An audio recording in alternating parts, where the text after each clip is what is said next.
I remember that I moved houses like 6 years ago, and I got in my old mailbox. Like I moved a couple of streets, so I usually take some walks during the day, and I was taking a walk, and I looked at my old mailbox, and there was a box sticking out because it wouldn't fit. And I said that's probably a Kickstarter for me, but because I moved houses, it came back to the old house. So I went there, and it was a Kickstarter for me.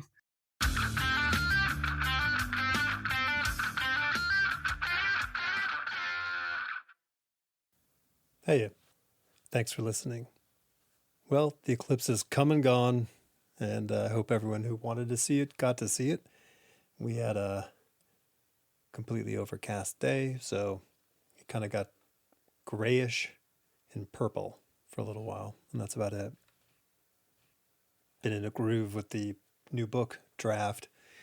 As of tomorrow, I should hit 60,000 words, so a little under 2 months.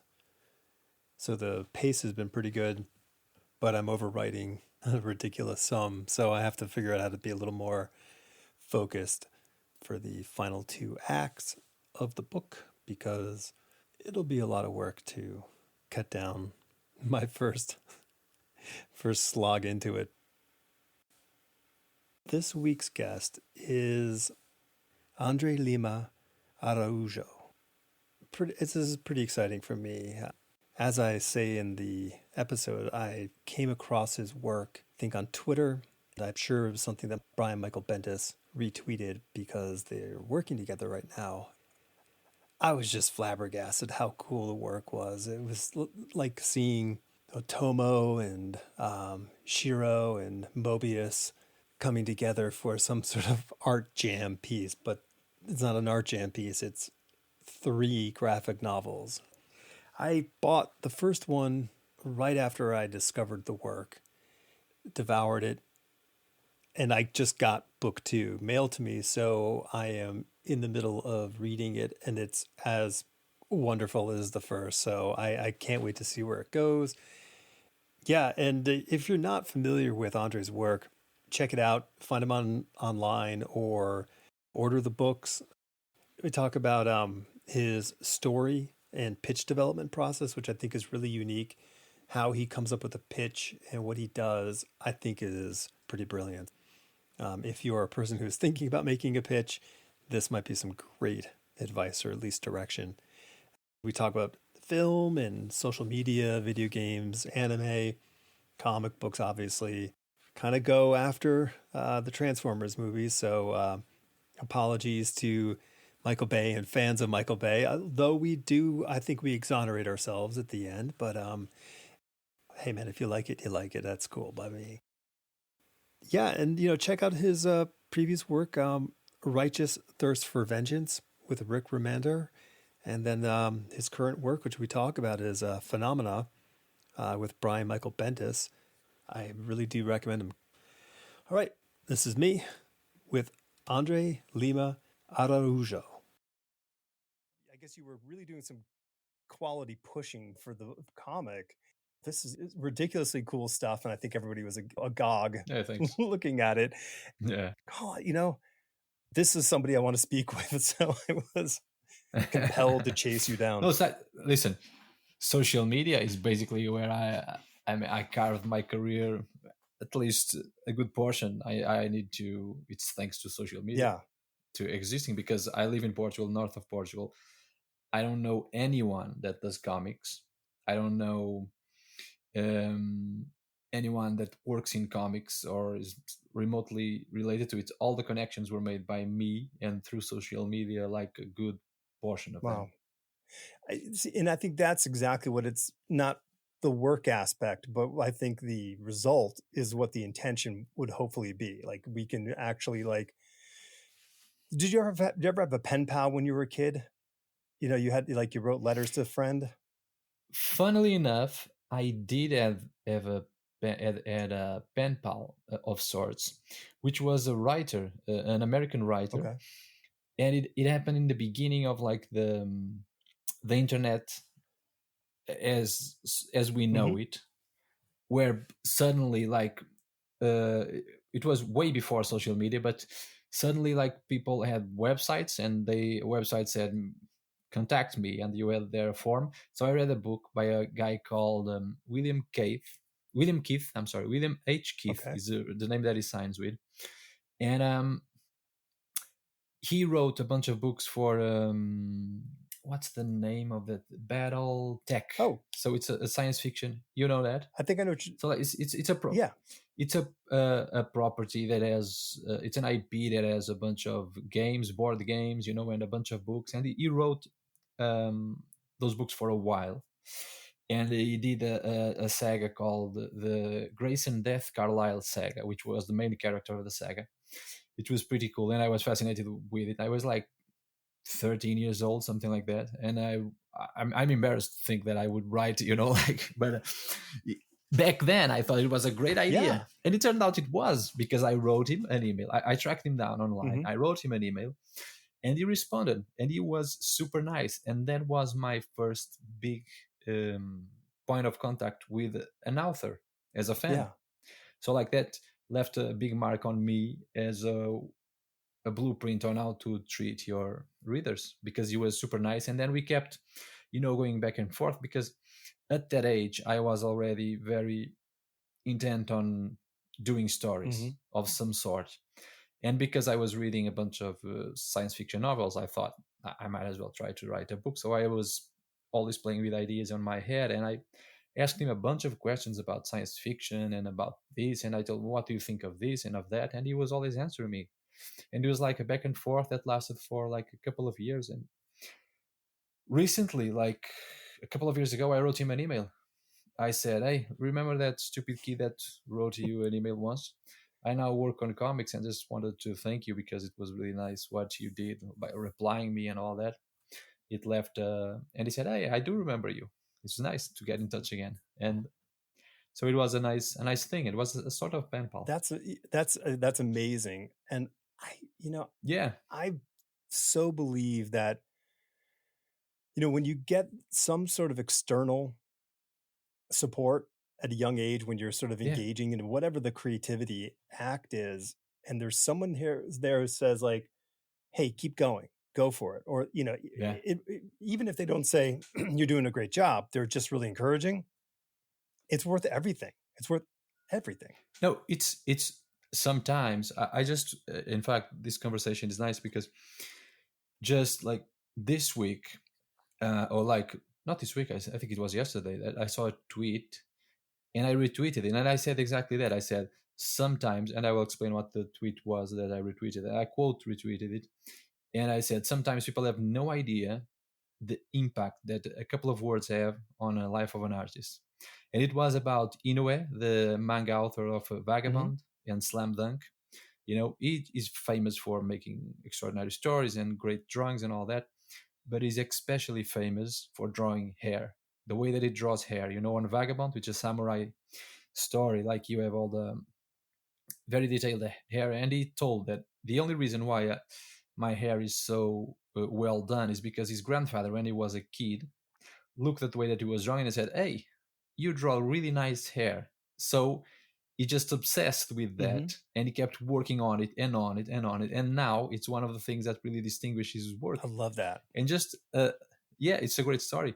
And it's true. Like for me, when that guy got back to me, you know, as a 13-year-old, you don't think, I was super excited about it. Okay, I was going crazy about the email, but you don't really think about the steps that go on an adult's head in order to get back to a 13-year-old kid and say, hey, that's cool, nice. And now as an adult, sometimes I look back and I think that's really cool that happened to me, because if I had a really bad experience, for example, with him, you don't know how I would approach authors again.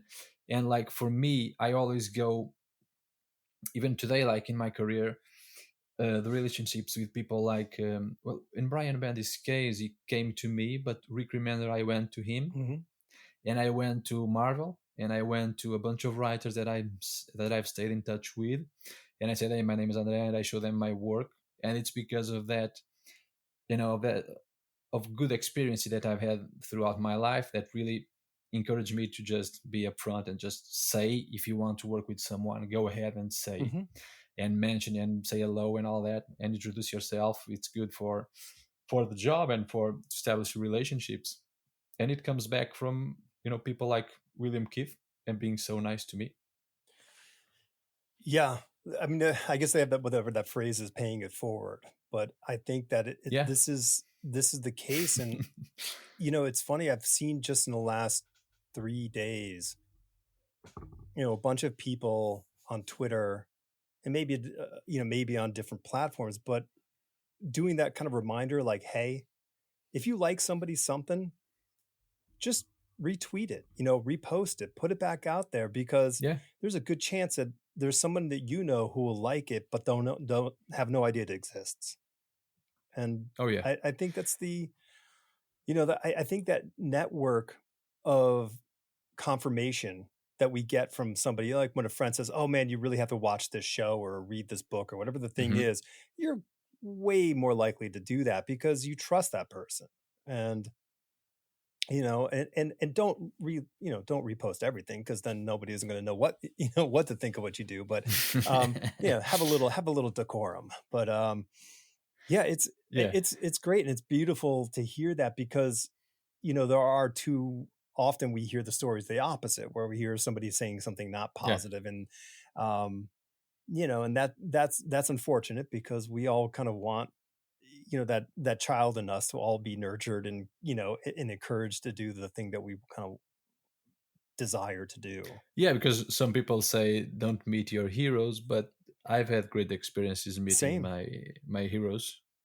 Not only in case of email, but even in like face to face. I had chance, because of the work that I do, go to comic conventions and stuff like that, and you will face some of Yeah.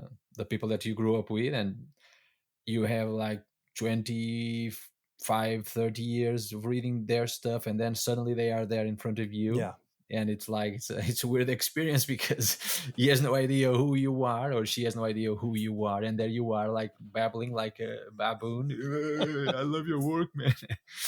And nobody knows really what to say, but in the end, I think it's a nice thing. At least it can kick off some kind of kickstart some kind of relationship. Sometimes it happens. Hmm. It happened to me with a couple of them. With others, I just had the chance to say hello, I love your work, and that was it. But at least that was that. And I know that as an author myself, I know that sometimes you really don't know what to say, because somebody comes to you and says, "I love your work. It's an honor to meet you." I was at the Comic Con Portugal like 2 days ago. I had, and I was arriving to sign autographs. I had a table, and it was my hour, and I was arriving, and next to my table was a huge line, and there was no one on my table. And then I said, "God damn, that guy has a lot of people." And then I realized that they were next to my table, and that was my Oh. line. And I was said, "Oh, this is for me." And I was surprised, like you get surprised by these Hmm. things. And then a bunch of people coming saying, "Oh, it's an honor to meet you," and all that. And sometimes you don't even know what to say, but in the end, it means a lot. So I like to say to other creators as well, those that I really like, I like to tell them for them to know that I appreciate the work and all that, because I know that it matters. Yeah, and it's I mean, I guess somebody was talking about, I guess, memories of whatever, what it's like being a comic book artist. And I wrote, like, all I remember is being really tired. I just remember being so tired because I was drawing all the time and my hand would hurt, and it was that kind of memory. And so it's kind of that lonely, the act is lonely and thankless, and Yeah. when you get the opportunity to interact with your peers, who definitely are the greatest support network when you're doing it, they're the Hmm. ones who are saying, Yeah. yeah, yeah, yeah, this is great, or keep on going, or whatever, or your hands suck, do better. But getting somebody on the outside of that circle to say, oh, I love this, it's so, your tank gets filled right back up. It's like, oh, okay, I know, because I love these things and somebody else loves it. That's the circle that makes it all complete. Yeah, and it's especially true when you're like meeting them for the first Hmm. time. So like someone that you never saw, and they come, like it happened to me when I was signing a bunch of books. And so people come, for example, and I saw more than one people had all the issues of Righteous Thirst for Vengeance, Mm-hmm. and they're the collections for me to sign. So 11 issues plus 2 books, and it's like $100. Oh Right. no, it's much more Yeah. than that. Yeah, so it's like a lot of money spent on my books, and the collections are redundant if you have the issues, Mm-hmm. because the collections that they had were not even the special edition, so they don't have any extras. It's just a trade paperback. So they bought all that stuff, and then they were discussing bits of the book, like really details, and you start to see that they not only bought this, but they read it carefully, and they noticed all of these details that I put a lot of work into. Like, it worked. You establish a perfect connection with the reader. That's the most rewarding that it can get, because you have no idea if the person analyzed your comic thoroughly or not. And then when you find out that they did and that they really enjoyed it, and particularly in that book, which is very much about the storytelling, Mm-hmm. like when people come telling me that they really liked it, I know that they really picked up on the juice of it. Yeah. So it's extremely rewarding, really, to meet readers, because it's like I was saying before, you about me reading someone's work for years and then meeting them, and it's the other way around. So they meet me for the first time. I never saw them, but they have been reading all my books until up to that point. So it's really interesting to then suddenly understand that you never met that person, but they know like a good portion of you really well. Mm-hmm. And it's like a great way to establish a connection. Yeah, totally. It's I mean, we do, as fans of anything, we invest a lot of ourselves into what we like. So if it's a band, Uh-huh. or musician, or a movie, it's not hard for us to really kind of go deep and connect, make this connection, which is important. And there's so many, like, there are books. I mean, Andre, there are books that I read 45 years ago that just live inside me, Yeah. completely rent free, and I love them. Some of them I'll never read again, because I have a suspicion they may not hold up to my 10-year-old mind. But I'm not gonna ruin that dream. But there are many that I've gone back, and they're just like, they're brilliant, and you go, well, this is everything I you know I want. So yeah, then it's Yeah, I love when that happens. I love when I get, even with movies and books and all that, because I'm like you. I have stuff that I read like 20 years ago, and that like blew my mind, mhm. but I never reread it again. I don't reread or rewatch a lot of stuff that I really Yeah. like I haven't seen. I love Kubrick, and I haven't seen like 2001, which is one of my favorite movies ever. Mhm. I haven't seen it in like 15 years at this point, but I remember like most of it really well. So that's one of the reasons why I didn't watch it. But the same thing for Blade Runner, for example.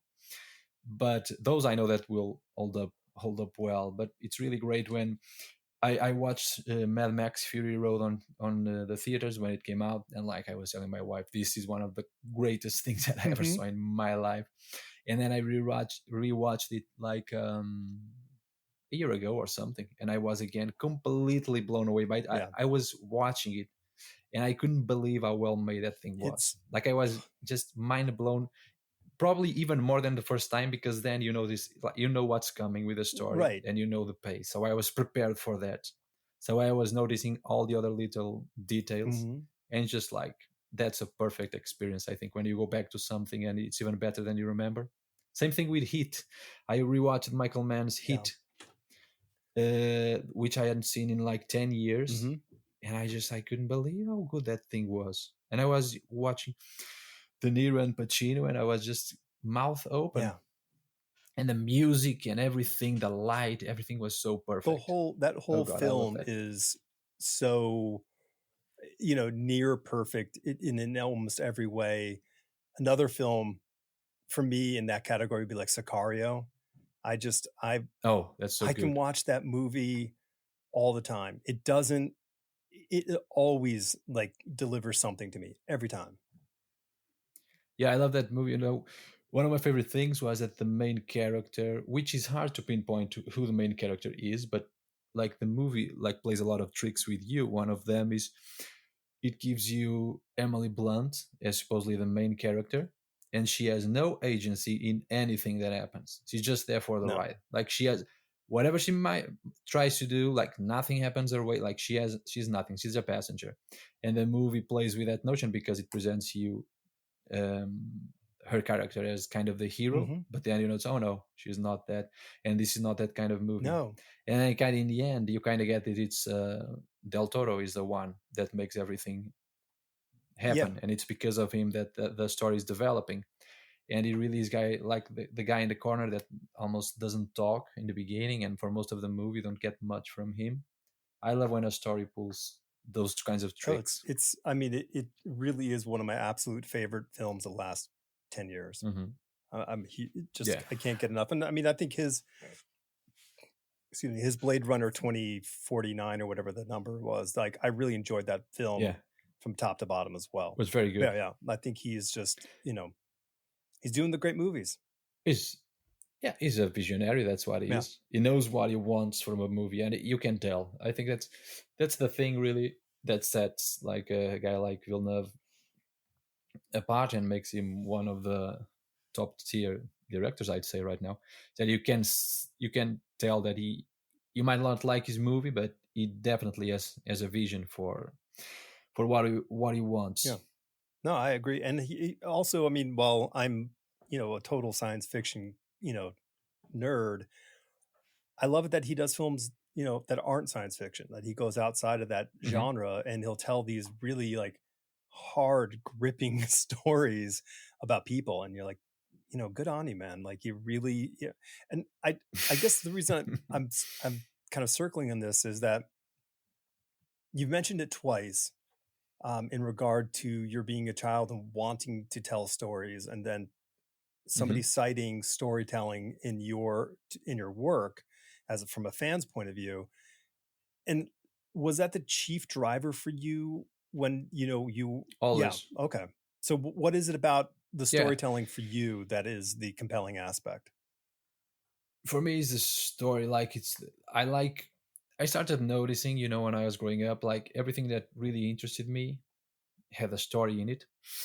So, like for example, I play a lot of video games. Not so much these days because three small kids and a lot of work. But all of them, all of my favorite video games, and all the ones that I was driven towards were story games, like Japanese RPGs, like Final Fantasy and Metal Gear Solid when I was a kid, and like growing up, you start to discover other type of genres, but always the RPG, the open world, the quest structure, the dialogue, the characters, the story that you can play through.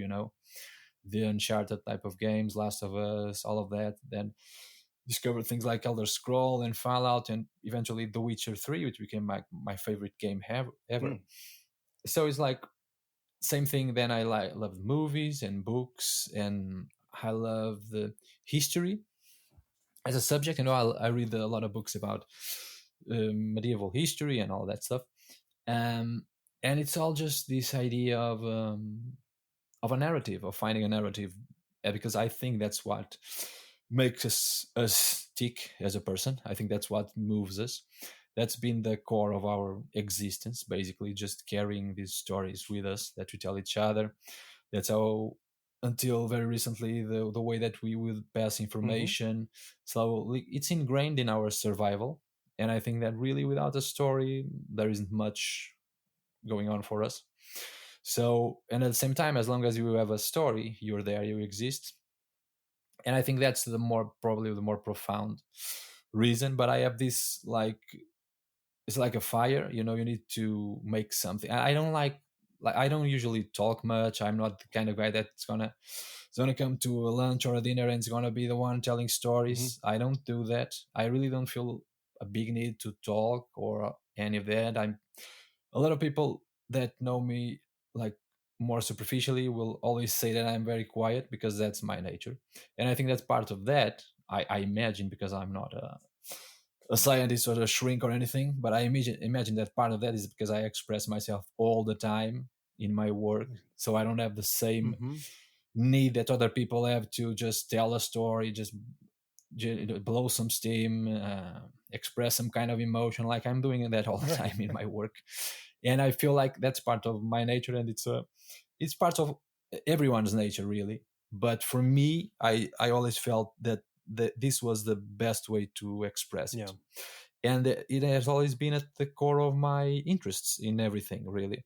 I always gravitated towards the best stories with the best Mm-hmm. characters, and not so much about the more stylish stuff with that didn't have the Mm-hmm. substance of the characters. I started noticing like that stuff doesn't really grab me, or doesn't the one that didn't have good characters, good story. In the end, no matter how flashy it was, it wouldn't leave an impression on me.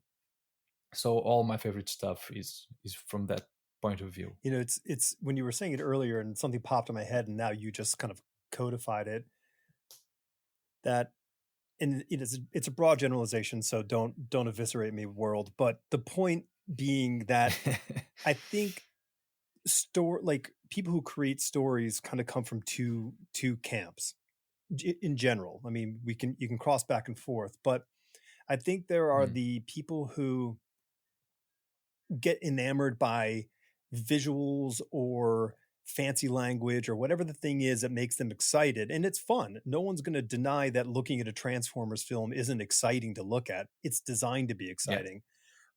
But there's also the other school where you look at a movie and or read a book or read a comic book, and the artwork isn't like, you know, Art Adams' amazing detail artwork, or, you know, Otomo's amazing, but it's just like David Mazzucchelli, as example, beautiful artwork. Yeah.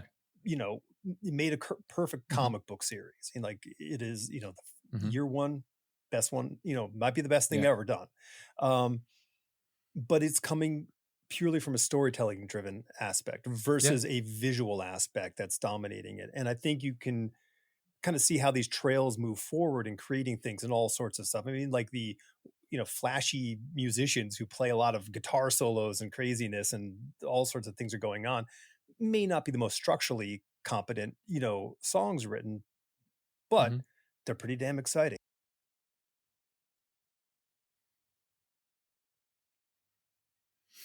Yeah. It's no, no, no.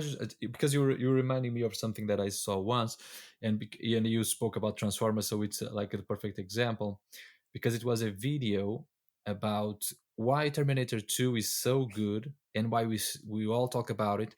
Why do everybody that watches this movie loves it? And the reason is like you have the explosions, and the guy that made that video. It was on YouTube. It was an analysis, like a 20-minute Mm-hmm. analysis to Terminator 2, and it was like he spoke about the difference between what Michael Bay does and what James Cameron does, with no disparaging to what Michael Bay does, because he does that Mm-hmm. well. It's what he chose to do.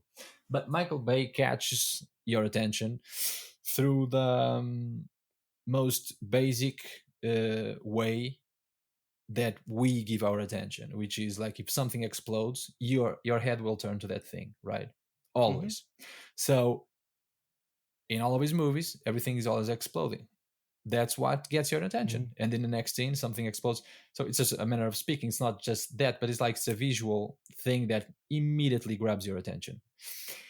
And that's how he does it. And then James Cameron doesn't do it like that. You have the explosions, yes, but the reason why that movie lingers in our heads is because the storytelling is perfect, because of all the choice that he made. Like I saw in that video things that I've seen that movie like a few times and I hadn't noticed it. Like in the end, the sequence when they are on that furnace and the Terminator is fighting the T-1000.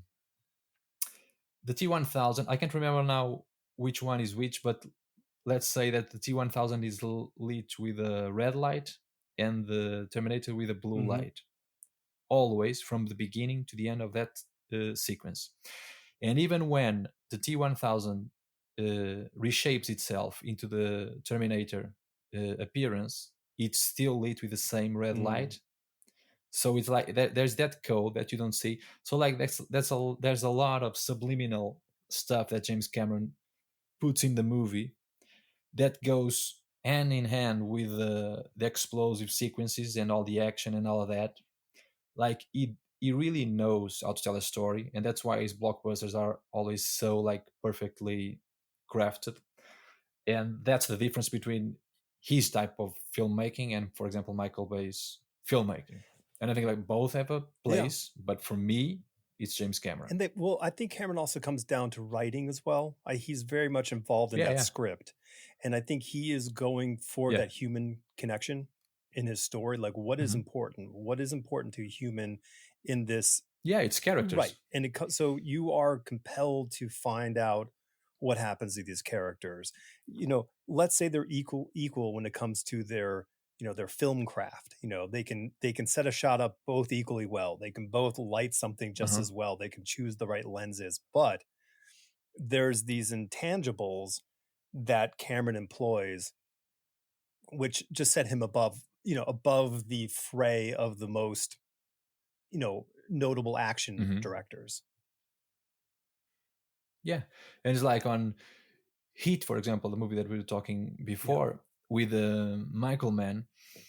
Like that's a cop chasing a bad guy. Basically, that's the story that you get. Is it's a very basic cop versus bandit, and it's but he makes it so much more than that because it's like an existential thing that's going on there. It's Mm-hmm. like it's so much more than those two characters. It's like they are representing what's good and what's bad, and like you start to see that even that is not enough of a description because it goes back to basically Al Pacino is looking at a reflection when he looks at De Yep. Niro because his wife tells him you chase what you are and you are what you're chasing, you cannot let that go. And so it's like there's a lot of layers that you can peel away from a movie like that that could have focused itself only on the action that's happening and it will be thrilling enough. Mm-hmm.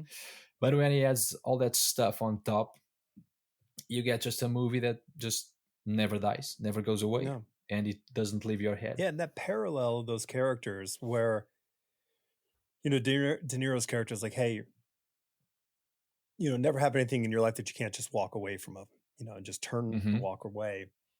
And he states this out loud, and this is his sort of his mantra. Meanwhile, Hmm. Pacino's character is is in a relationship, so he's already in a relationship, but he has no ability to go deeper into it or walk away from it. He can't, like, he's Yeah. trapped in it in a way that he doesn't know how to navigate out of. And so he actually isn't the only place he has any agency is in his career by chasing the bone. Like he's a dog going after the Hmm. bone.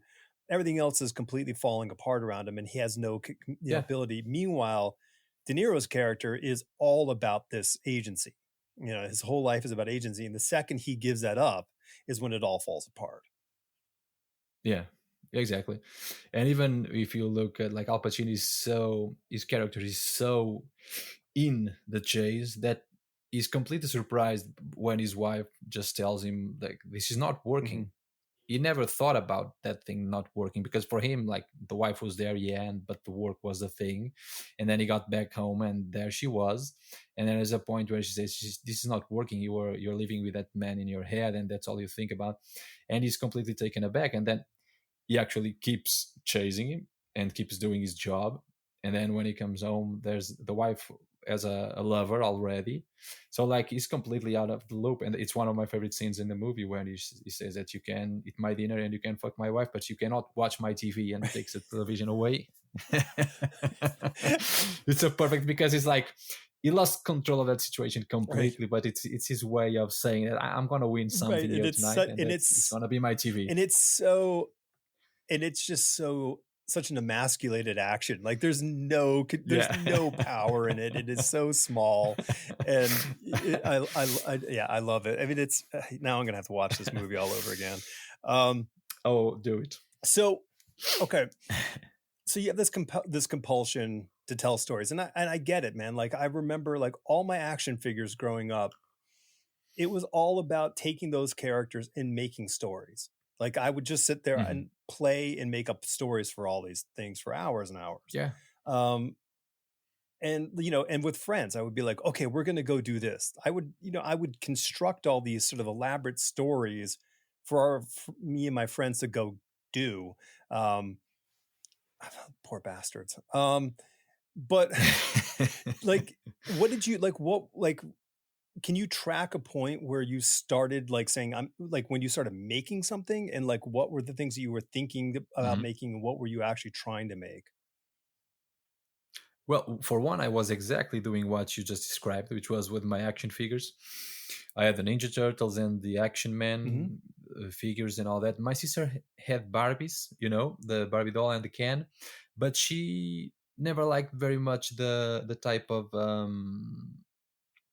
uh, basic things that you do with a Barbie, which is Barbie goes shopping or Barbie does this. No, she always preferred to let's mix her toys with mine, and we got a more action oriented kind of Hmm. thing. So she was always more into that. So we would make up a lot of stories together like that. But ever since I was a kid, I really don't remember start drawing. I just remember that I would draw all the time. In the same ways, like I don't have a. Some people say, "Oh, when I found out this book, that's when it turned me into comics." I don't have that as well. I always had comics with Hmm. me, even before I could read. My mother would read me the balloons. So as far as I can remember, I always drew, and I always drew both characters from the stories that I was reading, and the stuff that I really loved always propelled me to make stuff. So when I was like 4, 5, 6, I don't remember me drawing much original characters other than the basic variation of what I was Hmm. watching. Someone that looked like Rambo but was not Rambo or something like Right. that, or Ninja Turtles or the Action Man or whatever it was.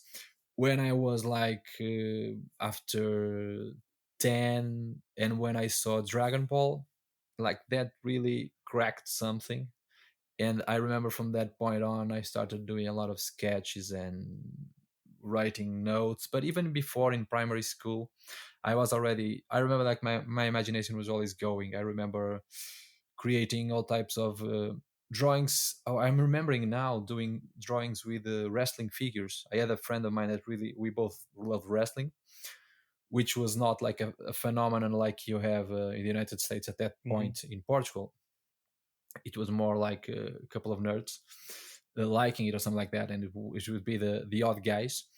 Uh, but I remember like because I could draw, so like if I found someone that had something in common with me, they would always be together and we'd be saying things about like what if this character did this or that, and then I would draw Mm. it and everybody would come look, Yeah. so I would create like these mini stories with figures and characters that we invent on the spot with my friends. And I remember like when I was a teenager, I was full blown just writing type of kind of pitches and drawing characters and all that. Yeah. So it was like a process that you kept going. Okay, so you said at the beginning that nobody around you does what you do, in the Yeah. comic book business. So how did you frame it? Because I mean, I have older sisters, and they asked me like I was 12, and they're like, "What Hmm. are you gonna, what do you want to do when you grow up?" And I'm like, "I'm gonna draw comic books." Like that was my response, and they were like, they had no idea what to do with me.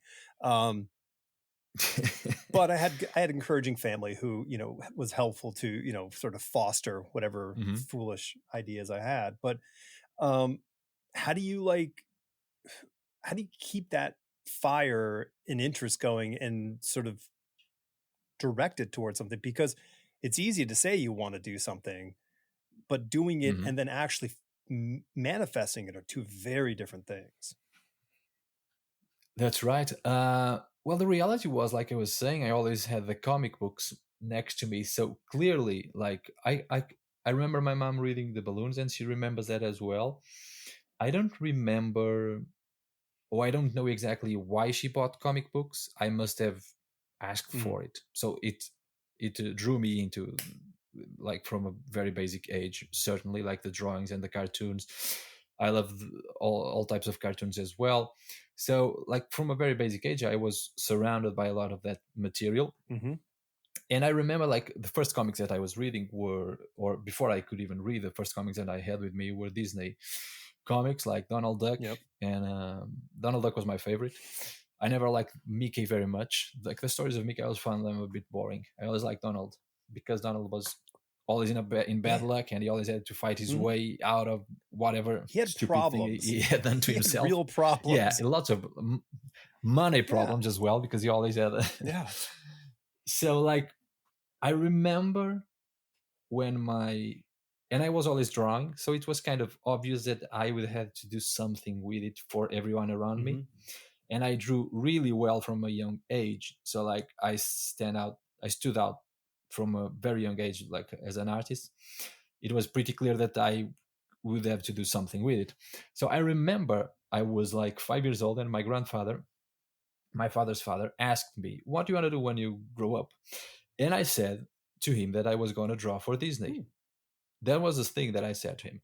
I remember saying it because he found it so funny. Like my grandfather, okay, he was born in 1917, and he grew up in Portugal in a dictatorship in a small town that was pretty much living in the Middle Ages. So fast forward 70 years, and his grandson is telling him that he's going to draw for Disney. Like, for him, like, that blew his Yeah. mind. Like, he started laughing, and he told everyone, listen to him. And that's why I remember it, because he made a thing out of Mhm. it. He said to my aunts and stuff like that, like, tell them what you told Mhm. me. And I would tell them. So like, and for me it was obvious that I was going to do that, which funnily enough, it's how I began my career, was working drawing for Okay. Disney, which was Marvel at the Yeah. time. So that's an interesting thing for me that I like to think of. And like, as I was growing up, for me it was kind of obvious that it should have to be comics. Then later on, I started reading all kinds of comics, being drawn into Lucky Luke, Asterix. Then I started discovering things like Blueberry from Mhm. Moebius, like the Western, written by Jean-Michel Charlier and drawn by Moebius. At the time he was signing Jean Giraud. And then you go and I found out about manga, for example. So like, it blew my mind. Ghost in the Shell and Akira and all that, Mhm. and all the American comics that I was reading at the time, Spider-Man and such, so all superheroes. Like, I was growing up, and this was kind of obvious that I had to do it, and I always kept doing stories and drawings. But then I was getting older and a bit more realistic about things, and it seemed to me like that thing was gonna happen. I was always sure that it was gonna Mm. happen. I just didn't know when, because there was no like connection for Right. me. I didn't know anyone that was doing that. I didn't know no editors, no authors, no fellow artists. I'm from a small town. I still live in the same small town. um, like, there was literally no one, no open door, no clear path, nothing. And when I was in high school, I went. My parents and me were talking what to do. Like, jumping into comics was not a possibility at the time when I was 17, 18. Like, that was not going to Right. happen. So I went for architecture school. In my mind, I was going to be an architect for a few years and then publish a comic book. That was what's going to happen. What was going to happen. But as I was going through my degree, social media started to be a thing. So all of a sudden, like, and luckily, everyone from comics decided to be on Twitter. Mhm. So all of a sudden, everybody was there. Yeah. All the authors, all the editors, all the publishers, everyone that I never met in my life, I was suddenly following and listening to their conversations and listening to what they were saying and their advices. And I was starting to draw and post my stuff on places like DeviantArt. And and like, suddenly you have a few followers, and people are talking to you, and people are making on DeviantArt. Back then, I don't know how the site operates these days, if at all, like it was, but back in the day, you could put your drawings on a page that was specifically done for criticism. Mm. Yeah. Yeah. So I was doing all of that, so exposing myself, uh, and that really was how the connection started to form. And how suddenly, as I was going through the architectural degree, uh, it was clear to me that the thing that I was saying when I was 5 years old was, after all, possible, even though I didn't have any kind of connections, because suddenly there they were. Mhm. So I kept myself fed through the comics that I was reading and through the stories that I was telling, and that always kept me going and excited about making more. And then suddenly, when I was starting to be an adult and seeing, oh, this is not going to be that easy, suddenly you get that door that's just there for you to try and take it. And funnily enough, because I had a lot of luck throughout my I've been searching for that luck, so you kind of make it happen as well. But the year that I ended my degree, CB Cebulski came to Portugal to a small comics festival, and I went there and I met him, and that's how it actually began Wow. for me. Wow. Well, I mean, to me, it's, it's the classic, you generated your own luck through hard work Yeah, and focus, and you just kept putting it out there and refining it, not just doing the thing and not being conscious of, I mean, and listen, you're in an architecture program, so, open criticism is there. You understand how, yeah. so there's no immaturity in that respect. And you kind of put that out there and put it out there. And then ultimately, did you know he was going to be at that show when you were going, or was this a surprise? No, I just went there Okay. because of Oh, him, okay. so I So you knew. knew. So Yeah, no, yeah, no, and it's funny that you speak about architecture and criticism, because you're right. Like, sometimes people ask me, like, "Oh, what did architecture gave you to comics?" And like, that's the first thing, because I was telling this someone the other day. Like, once you go, like, on my degree at least, and I think that most of them are like this. I had to make a presentation. I had to talk every week with. We had a main class throughout the 5 years of the degree, which is called project, which is basically what being an architect is. You create your project, and they have a set of rules for each one of that you make, and then you need to present your project every week to the teacher. He sits on your desk, and you will show him what you have, and he will make you a criticism, and then you will present it to the class once a month, and then you have a big presentation every 3 months. So, like, after you go through this for 5 years, there really isn't anything that anyone can tell me about my work that I haven't thought first. Sure. There's no chance that you're gonna hurt me with a critique No. of any kind, because I can see it from, first of all, like, I know what's wrong with it before everybody says. And even if I haven't noticed for some reason, the moment that you say, I can immediately see if you're right or not, and if it's a fair critique or not. So, like, you are completely prepared for that, and you learn how to manage an artistic process, which is a beast on its own. And I saw many people being taken down by it. Like, a lot of people cannot, and this is one of the most common things with amateurs, which is they cannot go through the conceptual phase. Yeah. They can't go, because once you have an idea on your head, the idea is perfect, and then the moment that you type it, it turns into absolute shit.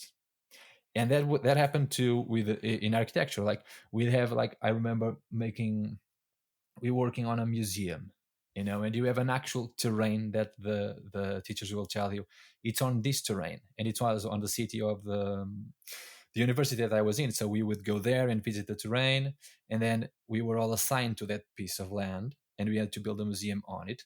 And I remember drawing it was like a spiral, my idea for a museum. Not really, but it worked like that, and everybody loved that drawing. And then I made a small model, very, like, just picked up a few pieces and did it just like I did in the drawing, because I was already drawing well. So, like, I did a 3D drawing. I knew what I wanted it to be. Came out great. This was at the conceptual stage. And then came the moment to put some measures in it. And I noticed, this looks great, but this is like 30 meters tall, and it needs to be half that size. So once I reduced it and I started to adjust everything, it turned into a pile of crap completely. And that moment, the temptation to just restart is immense. And you will learn that you cannot do that. Like, you had a good idea, Now you have to make it work. Right. You cannot go back because you're going to have another good idea and it's not going to work once you try to make it happen. It's supposed not to happen because that's how it goes. Then you need to rework it as much as you can and try to get it back to that early stage again, to and try to understand what made it work and what is now failing, Right. and try to recover that. And that's really the process of creating. And if you don't know that, you're gonna create a story and you're gonna have a great idea and you gotta take some notes and all of it is gonna sound and look delicious and perfect. And then you, when you try to assemble the proper story and put some structure into it, you're gonna see that there's a bunch of plot holes and there's this character that should have been there and it's not. And now, oh my god, I'm gonna need another character, and now you introduce another character and it's just a mess. Because so, and these are the complications that you learn. You learn to love that. You have to. I do love a problem. I do love a problem in a story to solve. That's one of my favorite things. I remember when we were making Righteous Search for Vengeance, me and Rick, we would constantly talk about what happens in the issues. And when there was some moments when we were like on a Zoom talk, and we'd go, oh, does this character die now? I remember asking him that. Right. And he told me, I don't know. What do you think? And I said, oh, but if she dies, then I think it's too soon, I remember telling him. But it was a car chase, and we had her escaping a car chase like a couple of issues back. So I told him, we cannot have her escape 2 car chases, or otherwise it's going to look like a Looney Tune cartoon. So she's going. And like we decide that, and then how is this going to happen? And what kind of consequences is this going to have for the rest of the story? And how does this frame what happened before as well? So like, that can be a lot of potential troubles, but as a storyteller, you learn to live with that and to really embrace that stuff as the core of what you do. You solve problems. Yeah, and the story it tells you what it needs. Like when you're making it and you come to these moments and you go, oh shit, I did not anticipate this. Like someone needs to walk through the door right now and say something. And it's none of the characters I've made up to this point, and that may require you to do some work in the back, and maybe infer that this other character does exist and it's not some sort of ex machina kind of thing where it's just, hey, here's your solution. But these kind of things happen and you have to constantly, like, I'm writing, drafting a new novel right now and it's a mystery. And I went from writing science fiction fantasy to writing a mystery. And I love the genre, but man, I'm like, the other week I told my buddy, I'm like, it's really fucking hard to write a mystery because every piece matters. Everything matters. So everybody's got a timeline. Every single timeline has to mesh. It has to come together. It's rough. I love it, but it's rough. Yeah, and particularly when you get into the fine details, for example, of a mystery, you need to start. I think that you start to wonder, like, are people gonna either notice this, or is this too much reveal? Am I revealing too much? Are they gonna piece this out on the first third of the book, and then you got nothing? There's a lot of thinking like that we do in our stories, and then sometimes you need to go back. And then I learned also that on the architectural degree, like one of my classes in the last year, I remember one of my teachers was speaking to all of us, and he was saying, okay guys, I'm gonna be honest with you, you're gonna have to do this and this. And it was like a big class. It was on history of architecture, of Portuguese architecture, so it was like a big one on the last year. And he told us, when you have all the elements, you will need to probably remake a bunch of stuff because of what you did in the end, and you need to make it all fit together. So kind of like you're telling a story and you need to make this thing proper. Okay. And he told, you cannot have the cowardice, I remember this was his words, of not rereading what you have already written. Wow. Okay. You cannot cower from doing that. You need to go back because you're going to find trouble. You know that you are, which is why you would avoid, doing it. And I think that like that's sometimes you say that to someone and they will say, oh, then this is not for me. Yeah. And then you tell that to someone else and it's like you lit a fire and they, Oh oh, yeah. so you're challenging me, you're Yes. challenging me, is that what you're doing? Totally. Yeah, then I'm gonna fuck this shit Yep. up. No. And that's how and it was on my last year uh, that I found out that about me. Like if you say something, like if you tell me like we need this done, but I'm not entirely sure if you Right. can, then that's a challenge to me that I cannot back away from. I mean, it's like you he know hits you with a glove, and he's got yeah, his sword at his side. Like, you are going to draw your sword. Like, it is going to happen. yeah. And that teacher, he was very, like, he was one of my favorite teachers Yeah. ever, but he also spoke in a very theatric kind of way, dramatic. So he was explaining what we'd have to do, and then suddenly he lowered his voice, and he started he knew how to tell a Yeah. story, and he started saying, "You cannot be a coward and not reread what you did." And then he stopped talking, and we all stood there in silence. So we let that sink in, just to make sure that we would remember it, so that in the end, if we didn't do it the proper thing, he would Yeah. tell us, and he said, "I told you so." Yeah. And an amateur, But it was a good yeah, lesson. and an amateur is unwilling to go back in and do what it takes to make it work. And that's where, when you've crossed over from being an amateur to a pro, is you get some sort of external feedback which doesn't match your magic image in your head, and Hmm. you have to then say, all right, I have to go back in and I have to go fix this. And you're willing to do it, and Yeah, not only are you willing to do it, but you want to do it because you need to do it, yeah. because this thing has to be completed. No, you can't let it Yeah. go. It's like, if you spot something that doesn't work, or if someone points something that you haven't noticed, like you need to address it in some way, shape, or Right. form. That's how it goes. Yeah. And I think that's it adds work, yes it does, but you will learn a lot from it, because it will, if you look at it from that critical point of view and don't take it personally, which is a hard thing to Mm-hmm. do in the beginning, very hard, because we are pouring these things from our heart and souls, and then suddenly someone comes and says, man, I like this, but there is this bit here that's just so stupid. Why does this character does that? And then you try to explain it. The more you explain, the more stupid it Yeah. sounds to It you, and falls then you start apart. getting mad. It totally falls apart in your Yeah, mouth. and then you get angry at yourself. How could I be so dumb to make this character do this stupid thing? And you feel Yep. stupid. You do. I remember on Righteous Thirst for Vengeance, for example, in the end, like, Rick is a great storyteller, and I remember, like, we hit it from the get go. Like, I knew what he wanted from the story, and I knew what I wanted from the story, and I started working on it. And I remember, like, the first, we had never worked together, Mm-hmm. never before doing that. Which, like, for all these other collaborations, he had worked with the artists at Marvel, for example, doing whatever he was doing at Marvel.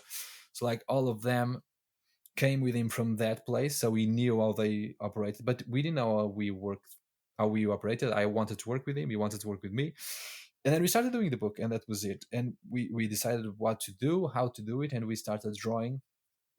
I remember I got his script, it was great. I drew thumbnails, and he told me, this is great for issue 1, and we started drawing, and we had it.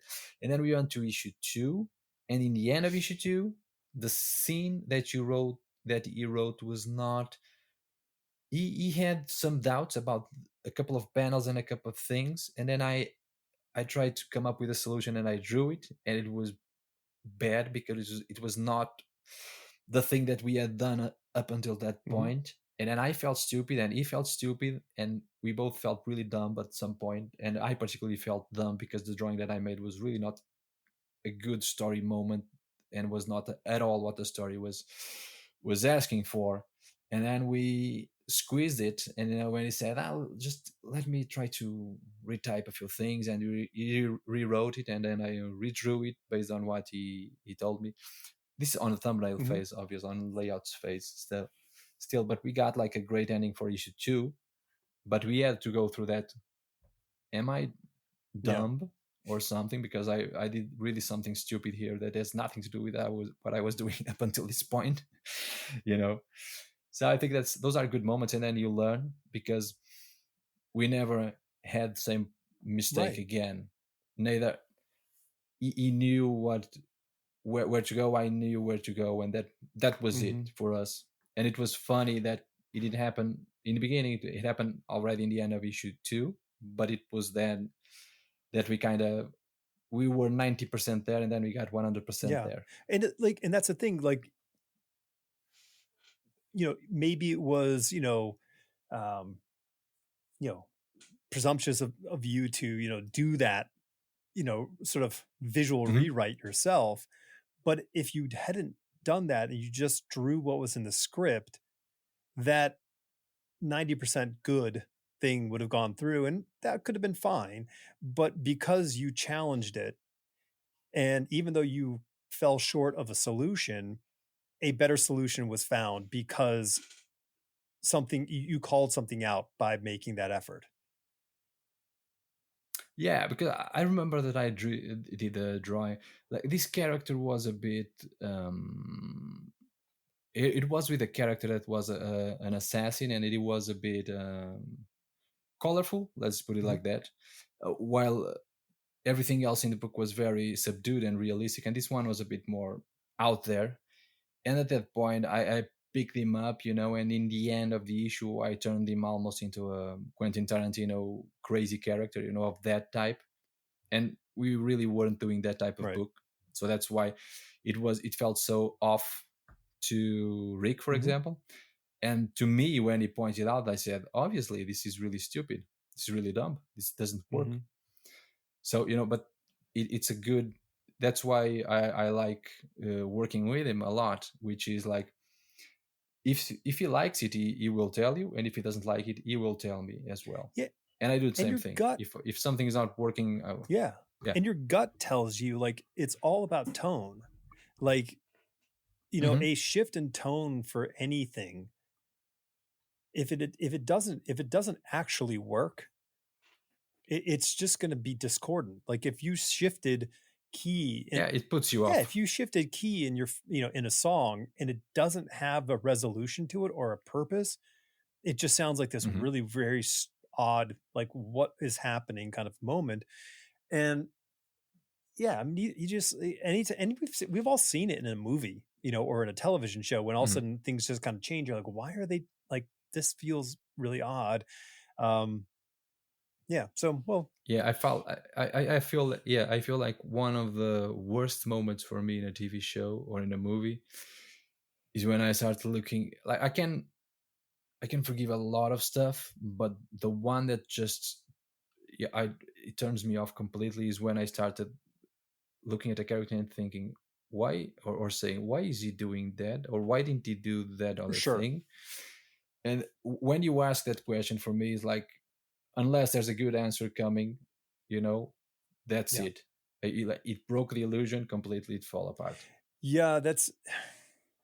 I mean, I think that's a very amateur storytelling, thing where people just kind of they write whimsically, and all these sort of like these things happen with characters, and you go, well, none of this stuff makes sense. It's all very, disconnected, and it's Yeah, for me, like, I can break it down that what really, when I end up asking, why is this character doing this, is usually because it's pretty clear then, when once the thing wraps up, that whoever wrote it, like, set something up without knowing how to mm-hmm, resolve it.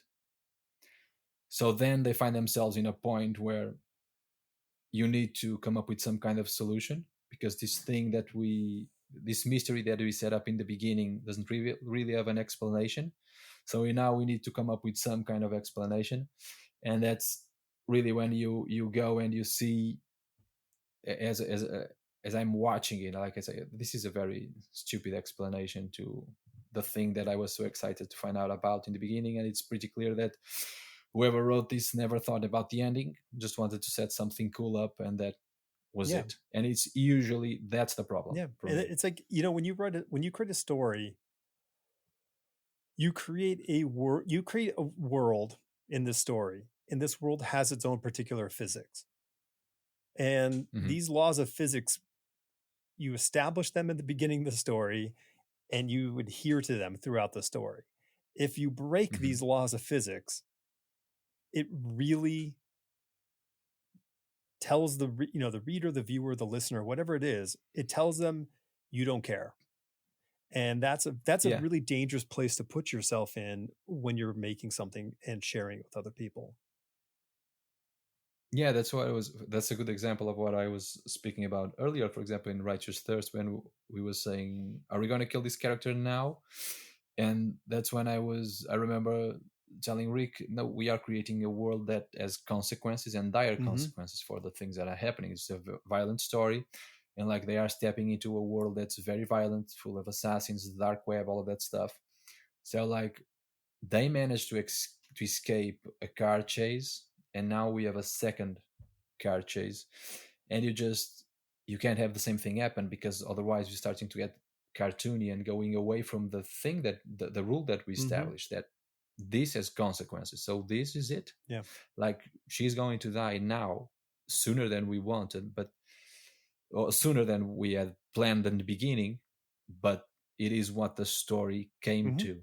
Because it's like when you are building and you follow the rules, and I think that you have a kind of ending inside you, but even if you don't know precisely what is exactly is going to happen, but like if you know that you want the story to end on this place with this character alive and or dead or whatever it is, and with getting the thing or not getting the thing and why, so you get the theme and the kind of plot sorted out in some kind of sense, then you can allow yourself to make these kind of decisions in the middle, as long as you follow the rules, and you can go on diverging paths that will eventually lead to the thing that you had in mind, and it might be a transformed thing, but you have a kind of goal. Might be foggy, might be very clear, depending on what episode that you are telling, but I think that you should have a goal in mind. Yeah.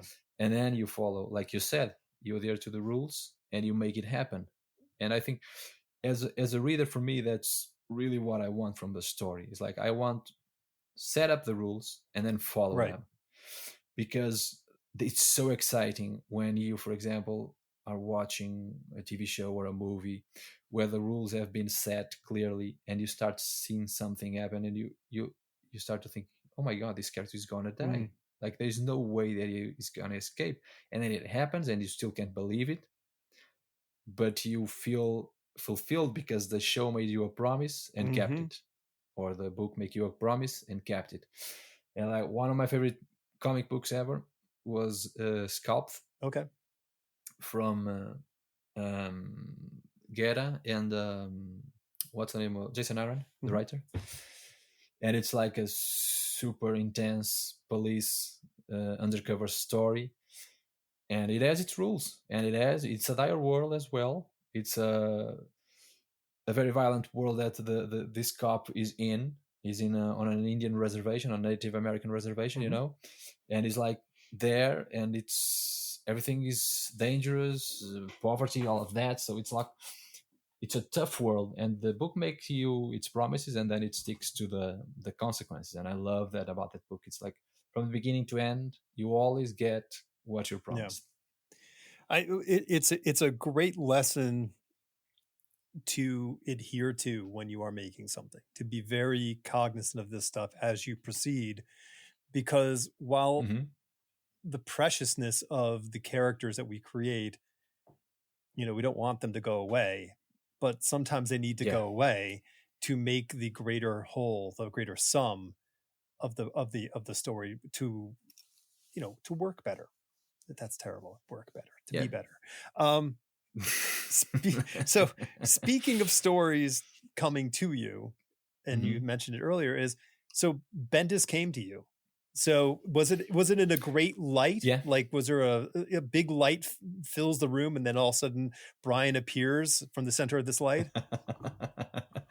You appeared to me in a dream. Yes. No. What happened?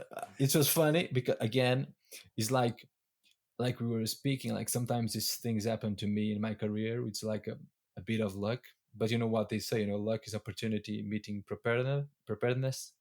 And it's like, if you want this thing to work, whatever it is that you have in your dreams, if you are prepared to it, whenever the opportunity comes, you can take it and go. And I wanted to meet Bandit for like a couple of years because he was coming to Portugal, and he missed it because first year he was coming to Comic Con Portugal, and I actually had a portfolio to show him because I never met him up until that point. And we were my first gig at Marvel was supposed to be with him. Okay. So we kind of were destined to do something together in a way. So like I was thought that would be funny that we would finally reconnect a few years later, but I had no idea that he knew about me. But then he missed his first voyage to Portugal because of some passport situation. Then he got seriously ill. You might remember that. And in the next year, so he didn't come. And then what happened was that while I was trying to somehow, in some kind of way, present my work to him, he knew about my work and he wrote me. And that was cool. And I got an email from him to work with him on his launch for Legion of Superheroes at DC. And he did a couple of issues that were called the Legion of Superheroes Millennium, if I remember correctly. And they had guest artists. Each one was drawing like 5 pages, 5-page sections, and it was people like Jim Lee and all the other great artists at DC. And then there was me, who never worked at DC, which I found very curious and funny. And he asked me, "Do you want to draw? He's gonna have Jim Lee and this and that." I said, "Sure, I want to draw so. it." So I drew those. Yeah, I guess I can. I'll allow it. And then I drew it, and we like it worked really well between me and him. And I told him, listen, because at that point I was supposed to work with Rick Remender. We all already knew, but he was doing the Dead Class show, and he was the showrunner. So like he told me, listen, I cannot make the comic that we were supposed to make right now. I cannot take any more work. So I started looking at other avenues to put out some creator-owned stuff. And I did that short thing with Brian, I told him, listen, we should do something else together if you want. I really enjoyed these 5 pages. And he told me, oh, nice. You want to do some Batman or Superman? I said, no, I don't want to do any of that. I want to do creator-owned work. Do you want to do that? And he told me, oh, nice, because I also want to do more. And that was like we began immediately working on Phenomena. So how did that come to? Was it a conversation? Did he like say, "Hey, I've got this crazy idea," or was it a you brought some clay and he brought some clay and you guys are going to mesh together? It was a funny thing. Like we were, because I also write stuff, so I had a bunch of pitches at that time. And again, in my career, everything happens at once. So like I had sent a bunch of pitches to publishers who had not come back to me.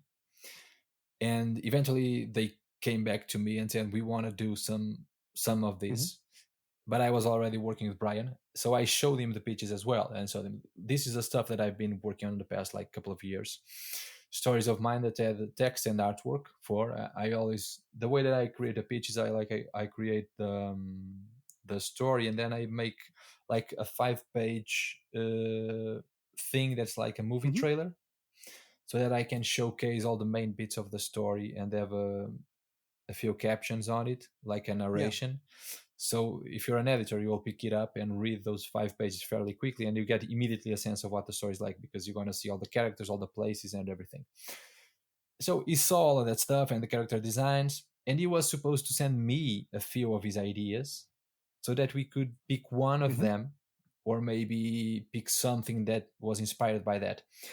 But when he got mine, he saw all that imagination that I was going through, and it's because all my pitches were of different things. You had science fiction, you had a western, you had a medieval adventure thing, you had a contemporary thing, a thing in the future. So he saw all of that, and he told me, "What if we did all of this together?" And I told him, "What the fuck do you mean? That's not a story." And he told me, "No, listen to me." And he started talking about this like explosion of imagination, and that the creation would be part of the Mm-hmm. storytelling. Okay, this was all very vague, but this was basically the gist of it. And then we started talking back and forth. What could it be? And then he wrote like 2-line tagline for the Mm-hmm. thing that he told me, okay, I still it down to this. What do you think? And it was like literally a tagline, very vague thing. And I said, all right. And then I did a small drawing, a couple of small drawings of whatever he was specifically mentioning it. And he told me, "Ah, that's not really working. Why don't you do your thing based on our conversations?" And I said, okay. And I started drawing like conceptual art for a script that didn't exist Mm-hmm. really.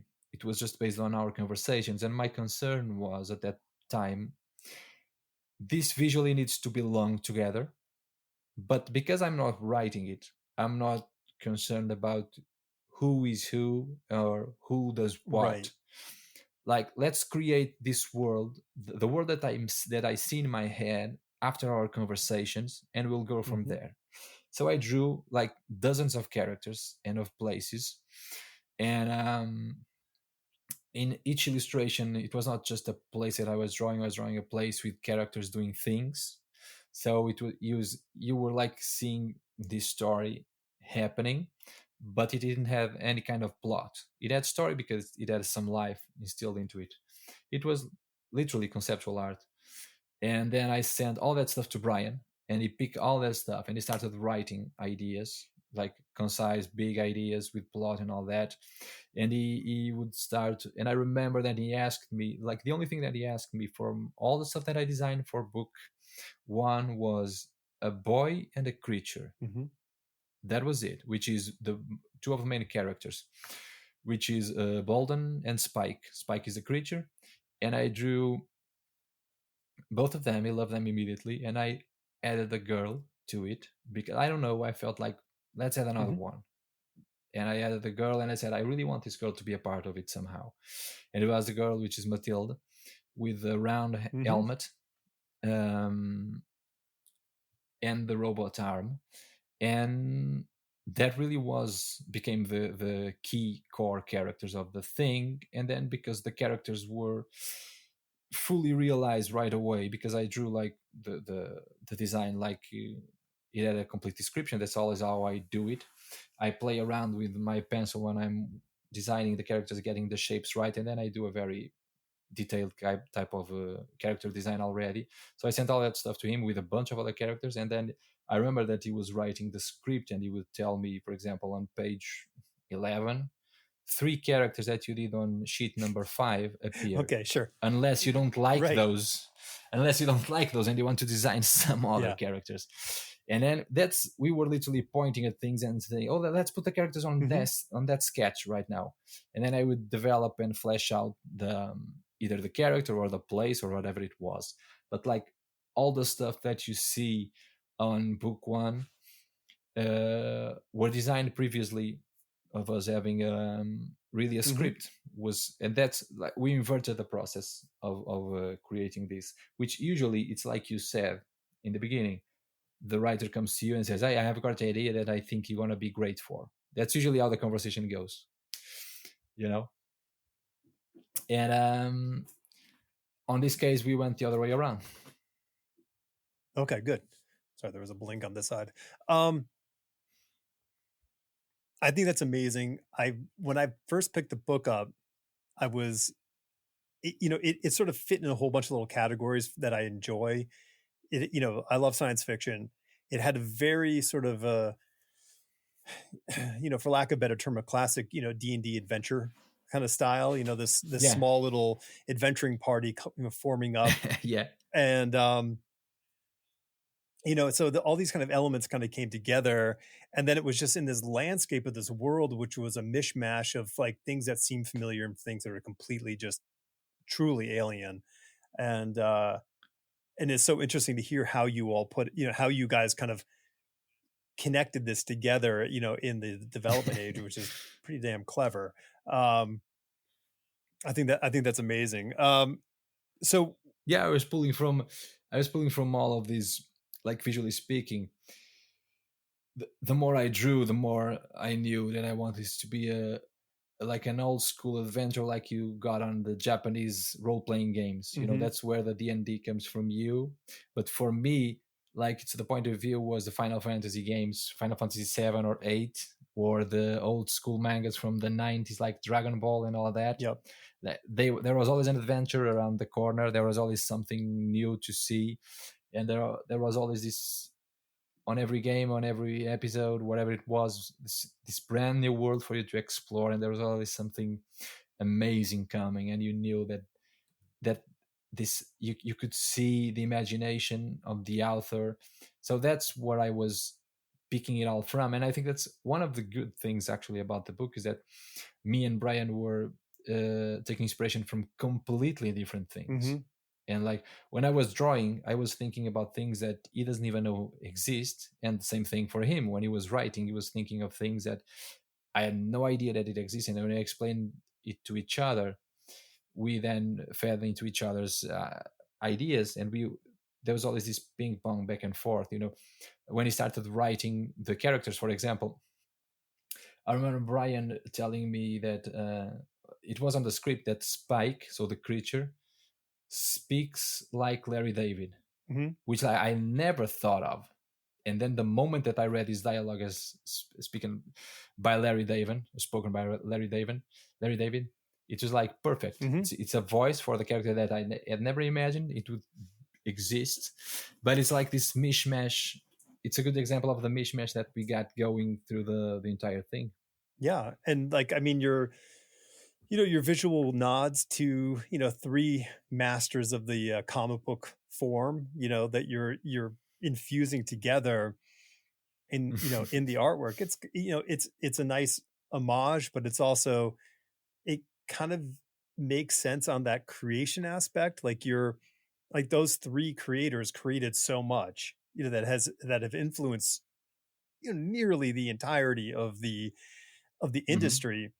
And it's kind of cool. Like, so you're kind of making a world that is sort of like I don't know, like, oh, I don't want to say like the leftovers, but sort of like these sort of like interstitial crossed pieces of Otomo meeting Mobius and meeting, Kirby. And like, there's just these little pockets. And in these pockets of creativity lie this world where you've gone in there as some sort of archaeologist, and you're like, oh, okay, I'm just going to grab all these pieces and make a whole new world from this stuff.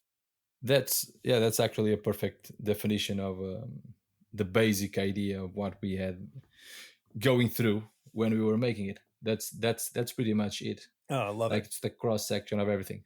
I love it. So the first book came out last year, right? So was it a year ago? Yeah, it was a year ago. Yeah, Okay, and then or 2 years ago. No, it was was in it 1 year ago? 2022 already. Was it No, 2022 okay? already. 2022. Yeah, Okay, yeah, because and then so the second one is coming out this April. in a month. Yes. Yeah, So in just a month. yeah. So April So 23. There you go. Yeah. I almost remembered. Yeah, it's like you can. It's all already available for pre-order everywhere and all that, and it's so people can go and search for it on Abrams' website or on Amazon or in your local comic book store, your preferred way of buying these things, whatever it is. As long as you buy it, as they say, Yeah. we're fine. Yeah. No. And yeah, and we started working on book 2 like a year and a couple of months ago. And I told him, what do you think? Because we knew that we had a trilogy in our hands. That was the deal that we signed with Abrams, and that was the story that we wanted to make. So I told him, what do you think about us making 2 and 3 back to back? Because otherwise, for me, it would be like I would have to draw this for 2 books back to back. It's not that easy to make, but at the same time, if I stopped after book 2 and did something else, then I would need to come back and finish book 3 before not too long. So I thought to myself, it's gonna be best if I can create this thing and then move to something else and have the possibility really of creating whatever I want, whatever the length it is. So we wrapped Phenomena in in its completion. We have book 2 and 3; they are done at this point. And Abrams is going to put book 2 now. I have it with me already. They already sent us a couple of copies each. It's beautiful. It's like, if you enjoy the first one as a book artifact, I think that Abrams did a really good job with beautiful. the printing and with the design and all of that. Yeah, it's really, when I got it, I was so excited. And book 2 is just the same thing, same quality, same type of book exactly. So we're gonna get that, and book 3 is sure to come out exactly at least 1 year from now, possibly. That's Abrams works with a. It was a funny process to go through, because they work on a different way that we are used to in the comic book industry, in which you are making something that's going to come out in 3 months, and suddenly now we are making something that's going to come out in a year or a year and a half. You know, it's a different way of working, but it's an interesting process as well. You have more time to tweak things if you like, to adjust. The process is very different. You get the copies for you to see if everything is all right and all those things. So it's going to be fun, because book 2 is coming out, book 3 is already done as well. So for me particularly, it's going to be a lot of fun to get something 1 year from now that I don't have to do pretty much anything. It's like a free book. It's almost, I was going to say the same thing. I'm like, it's like almost a free book that you did. Yeah. Yeah, because I did 2 and 3, and when I was finishing 3, I got 2, my copy of 2. It was done. It was processed. While they were processing 2 and designing it and printing it and all that, I was making 3. So now that number 2 is coming out, I have already done 3. So in a year from now, it's going to be like, oh, look, I did a book and I don't even remember doing it. Because for me, it's like I did just one big book. You were wrapping up 3, I think, when we were sort of arranging this, when we were, you were like, oh yeah, no, I'm kind of wrapping up 3. And I was like, what? Like, because of the timing didn't make sense in my head. And I was like, all right, well, and I thought you made a mistake at first. I thought like, oh, he's saying, he meant to say 2, but no, that's quite cool. And of course you're going to get more of my damn money, because there's most likely going to be a compiled version of all 3 of these things if they sell well enough. And then I'll have to buy that too. Oh, I hope so. Yeah, I hope so. I don't have enough shelf space, Andre. What are you doing to me? Yeah. Listen, I have a problem as well. I'm looking at my shelves, and this is terrible at this point. It's like an embarrassment, almost, so many books. But that's what we do. We buy books. I know. I think the destiny of every writer or comic book creator is to be buried underneath their love. Like, so they'll just be found. Well, eventually we'll all be found under a big pile of our own books, and just there you go. Oh, well, yeah, that was going to happen. A beautiful death. That's what I'd say to that. Buried in books. I love that. So, okay, cool. So book 2, you can pre-order now. I guess at this time, when this comes out, tell your local comic shop to go get one, or you can order right away from Barnes & Noble, Amazon, or Abrams. I know. I pre-ordered. Website. I think I pre-ordered mine the second, and I think you guys put a notice up. I think Brian put hey, you can get this thing now, and I was like, all right, well, I'll get it now. Yeah, it has been up for a few months, for a couple of months, the pre-order, I think, or at least a month and a few weeks. I don't remember exactly, but it has been for a bit. I love pre-ordering books, and the reason why I like it is almost the same reason as you were talking about this. They're free comics and books when you get them. So if I pre-order a novel from an author I like, or a comic book, and then I forget about it, and then what did I order? I ordered the new the Batman Year One, the artist edition by from Mazzucchelli's artwork. Yeah, and I order it, and it's like September. I'm like, well, I'm gonna forget. So like September, a big old box is going to show up, and I'm going to go, oh my gosh, I'll be so happy, but I'll have forgotten. Yeah, for years I got Kickstarter books that I bought like 8 Kickstarters. I supported like 8 Kickstarters in a year or something, and then for like 4 or 5 years I kept receiving things that I had no idea what they were, and I was like, oh, it's this thing. And I was telling my wife, I was getting these boxes, and I said, I have no idea what. I didn't order anything. Yeah. What is this? And I was like, oh, it's a Kickstarter that I bought in like 4 years ago. Right before the kids were born. I remember what it was. Yeah. Yeah.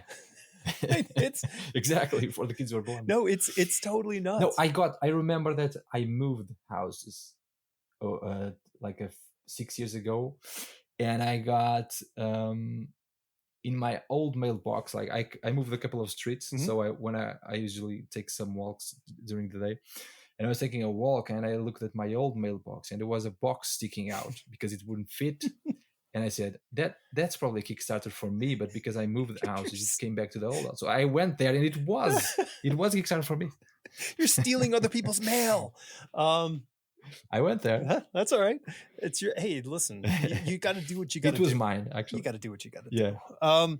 So are you doing any shows? Are you traveling this year? Are you going to go on vacations? Are you doing any conventions? Like what's your 2024 looking like? So when it comes to conventions, I have been to one in Portugal, and I'm gonna be in 2 more over here. So that's probably doesn't mean much for anyone in the United States, but I would love to return to New York Comic Con this year if I can make it. I'm going to try, because it has been, I think my last time that I went there was in 2019. Okay. And like last year, Rick called me and he said, do you want to come to New York Comic Con, because we have a big giant generator table, so we can have as many people as we want there. And he's going to have a bunch of artists there that are working with him as well. And we had been together in Barcelona a few months before, so it sounded very enticing, but I just couldn't make it because of work and all that. Right. And hopefully this year I can make it, but I don't know. We'll see. Yeah. Well, also you may be able to get in the Abrams table if at New York Comic Con. Oh yeah, yeah. That's that. There's that. We've talked about as well with Charlie. Yeah. Our editor, about that possibility, particularly with book 2 and book 1 already out there. So there's, who knows at this point. There's nothing set in stone, but I'd love to come back anytime soon. Yeah, not that I want to start a second podcast in the middle of or at the end of another podcast, but Charlie Kochman, let's just give it up for the man. The guy's the best. Oh, Charlie's amazing. He is the best. When we were with Phenomena and trying to pick a publisher, so we had Janine, who is Brian's literary agent, and she was searching for a home for our book, and we actually had a bunch of people interested. So we went into a kind of auction. We got into some meetings and talking to some people. And I remember like the first time that we got to Abrams, our first meeting on them through Zoom, you had the windows with the people speaking, and it was me, Charlie, Janine, and Brian. And I remember that Charlie, he went in, he started talking to us, super excited about the book. And then he said something like, oh, I forgot something, let me just speak. And he went out of the window, and me and Brian looked at each other and said, this is the guy that we want. Because he was so excited about it. It was absolutely clear that it was going to be Abrams for us, because he's very knowledgeable about comics. He was a champion of our project the way that it was. No changes, no nothing. He just wanted to bring our vision to the best package that he could get. And he proposed us to make a trilogy out of it, because at that point we had 1 book and we knew that we wanted to do more, but we weren't unsure how much more. And just talking to him, it just, so much about comics, so many people. Any conversation that we have with him always end up with numerous stories about comics and about times past that he and Brian had with people that they both know and all that. So he's a super, super interesting, knowledgeable, great professional, great guy. Yeah. So Charlie, I've known Charlie since like 1993, 94. And so he used to work for DC. So he'd been with DC forever. And the summer of 94 in New York City. So I lived in New York City with me and my roommate, and it was scorching hot. It was our first summer in our apartment, and we had no air conditioning, and we had the top floor apartment in a walk-up building, and it was Jesus Christ, blazing hot. We had a great big room, which was our studio, me and my buddy, and we each had our in the windows. We had our drawing tables. It was, the perfect setup. But the paper was sticking to our hands and our arms. Like we couldn't draw. Like the paper was mushy from all the humidity. So our apartment was 6 or 7 blocks from DC Comics. So my roommate Eric calls up. I'm ratting you out, Eric. 35 years later, so take it. Or 30 years later, and he calls up Charlie, and Charlie's like, "Yeah, come on over." So DC had this weird building on 6th Avenue, and all the editorial was like kind of on one side, and then it went to the licensing group, which was where Charlie worked with. But then they had like the library. It was this weird. It was this like 18-foot tall ceiling, like 2-story high room, like on the 47th floor of a giant building. And so they're like, so they snuck us in through like a side entrance, and they would let us come there like for a few weeks, like for 1 or 2 weeks. We went there every single day, Monday through Friday, with our portfolios and our drawing supplies. And we would sit there in this library drawing our pages. And then we saved up enough and got an air conditioner, and we didn't have to go in anymore. But like I was doing Marvel pages in DC's offices to get That's brilliant. It was hilarious, but it was all because of Charlie. I mean, like I'm sure he okayed it with his boss Joe Orlando, but we would have been screwed if we didn't have but Eric, sweet talk Charlie, and Charlie was like, "Yeah, no problem. I'll get you in." So it's just another great story with Charlie. Listen, the man's a champion for comic books. So cool. So yes, he is. I will put all your, contact info, social media stuff, website stuff in the description. So, oh, thanks. All right, Andre, is this good? You okay? Nice conversation. Well, yeah. Yeah. I love the conversation. I hope Michael Bay is okay with our conversation. I hope too. I made a note of saying that I'm very fine with him doing the movies that he does. So hope he doesn't take it personally. I have no problem with it. It's just not my favorite kind of movie. That's all right. But it's okay. Same. I've enjoyed Bad Boys a lot. Bad Boys was a really fun movie. 1 and 2. Okay. Look at that. A lot of funny lines. You couldn't make a lot of those dialogues these days. There's a lot of racist jokes on 2 particularly, between the Cubans and the Cuban cops and the 2 main characters, which I find funny, but it is what it is. It is what it is. It is of the time as it was. It is of the time, yeah. All right, my friend. I appreciate it. Thank you so much for taking the time. No, thank you very much. It was a fun interview. One of my favorites.